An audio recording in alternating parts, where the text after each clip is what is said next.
আমার জীবনে যা হয় সব কিছু হঠাৎ করেই হয়। ভাবনা চিন্তা করে কোনোদিন কিছু হয়নি, আর আজকেও সেই ভাবনা চিন্তা করেও কিন্তু এটা হয়নি। হঠাৎ করেই চলে এলাম নৈহাটির বড়মার কাছে পুজো দিতে। পরশুদিন সুব্রতদা ফোন করে বলল আমি বাড়িতে আসছি। তো কথাটা শুনে সুদীপ্তা বলল চ তাহলে কোথাও থেকে ঘুরে আসি, তোদেরও ছুটি আছে আর আমাদেরও ছুটি আছে।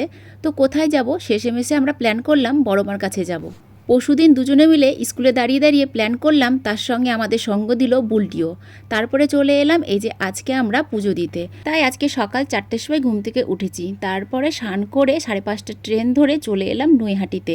আর এখানে এসে সবথেকে আমার ভালো লেগেছে নৈহাটির গঙ্গাটা দেখতে।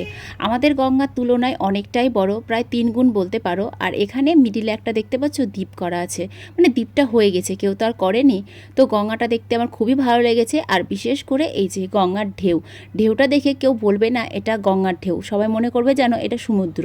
অবশ্য সমুদ্র এখান থেকে বেশি দূরে না। তারপরে অনেকটা লাইন দিয়ে, প্রায় 3 থেকে 4 ঘন্টা লাইন দিয়ে আমরা এলাম পুজো দিতে। অবশেষে আমরা এখন মন্দিরের ভেতরেই আছি, আর দেখতে পাচ্ছ মন্দিরের ভেতরেও কতটা লাইন। তারপরে সবশেষে পেয়ে গেলাম মায়ের দর্শন। সত্যি বলতে মন্দিরের ভেতরে যখন আমি ঢুকছিলাম তখন না আমার নিজে থেকেই চোখ দিয়ে জল বেরিয়ে যাচ্ছিল। আর এটা আমার হয়, আমি যখন কোনো মন্দিরে যাই আমার না কান্না পেয়ে যায়, কেন পাই আমি সঠিক জানি না। আর এত ভিড় ছিল যে ভিড়ে আমি ডালাটা দিতে পারিনি। তোমাদের দাদাভাই ডালাটা দিয়ে পুজো করে তারপরে বাইরে বেরিয়েছিল। প্রচণ্ড ভিড় ছিল, সেই কারণে আমি ছেলেকে নিয়ে আগে ঠাকুর দর্শন করে বেরিয়ে গেছিলাম। আর এইদিকে রাস্তায় আসার পথে দেখো ট্রেনের মধ্যে 2 পার্টিতে লেগে গিয়েছে ঝামেলা। ওরা ঝামেলা করুক গে, চলো আমরা এবার বাড়ি যাই। তো সকলকে টাটা।